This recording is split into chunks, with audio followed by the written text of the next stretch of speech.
1980 के दशक में इराक के तानाशाह सद्दाम हुसैन ने इराक ईरान वॉर के समय एक बहुत ही खतरनाक हथियार का इस्तेमाल किया था। इस हथियार को दुनिया ने वेपन ऑफ मास डिस्ट्रक्शन कहा था। यही हथियार सद्दाम के खात्मे की वजह भी बना।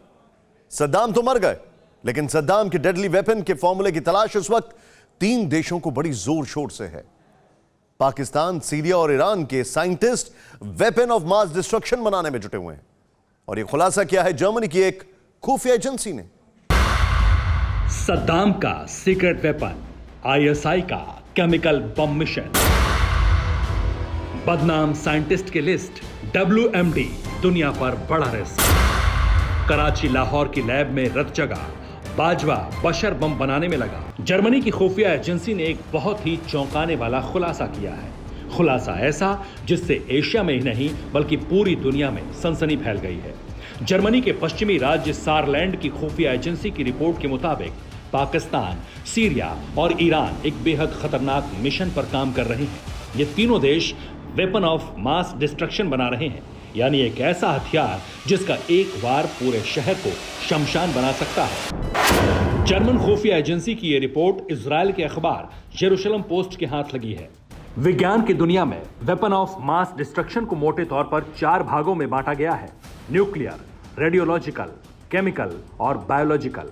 जेरूशलम पोस्ट की रिपोर्ट में यह खुलासा नहीं हुआ कि पाकिस्तान इन चारों में से किस तरह के WMD को बनाने में जुटा है, लेकिन ISI और पाकिस्तान के डेडली साइंटिस्ट का मिशन क्लियर है, और वो है किसी भी तरह का वेपन ऑफ मास डिस्ट्रक्शन बनाना। 112 पन्ने की सीक्रेट रिपोर्ट में यह खुलासा हुआ है कि Pakistan weapon of mass destruction का इस्तेमाल हिंदुस्तान के खिलाफ कर सकता है। बड़ी बात यह है कि पाकिस्तान के पास इस विनाशक हथियार को बनाने की तकनीक तो मौजूद है, लेकिन उसके पास कंट्रोल टेक्नोलॉजी नहीं है। सूत्रों का दावा है कि जर्मनी की खुफिया एजेंसी ने यह सनसनीखेज रिपोर्ट कई देशों में पाकिस्तानी दूतावास में सेंध लगाकर जुटाई है। यहां तक कि जर्मनी में भी ISI के एजेंट ने केमिकल बम और बायोलॉजिकल बम बनाने के लिए जरूरी सामान खरीदने की कोशिश की थी। जर्मनी के बाजार में ये चीजें मिल जाती हैं, इसलिए पाकिस्तान का दूतावास बीते कुछ सालों से विदेशों में ज्यादा सक्रिय है। पाकिस्तान के इसी टेरर कैरेक्टर की वजह से जर्मनी की चांसलर एंजेला मर्केल ने पाकिस्तान नेवी को सबमरीन के लिए एयर इंडिपेंडेंट प्रोपल्शन सिस्टम देने से इनकार कर दिया था। यह सिस्टम सबमरीन को कई हफ्तों तक पानी के अंदर रहने के काबिल बनाता है।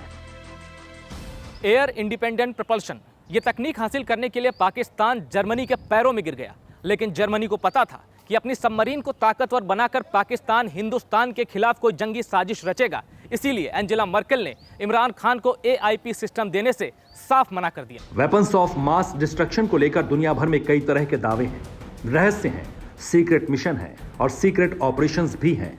साल 2013 के अगस्त महीने में सीरिया के दमिश्क और अलेप्पो शहर में केमिकल वेपन का इस्तेमाल हुआ था।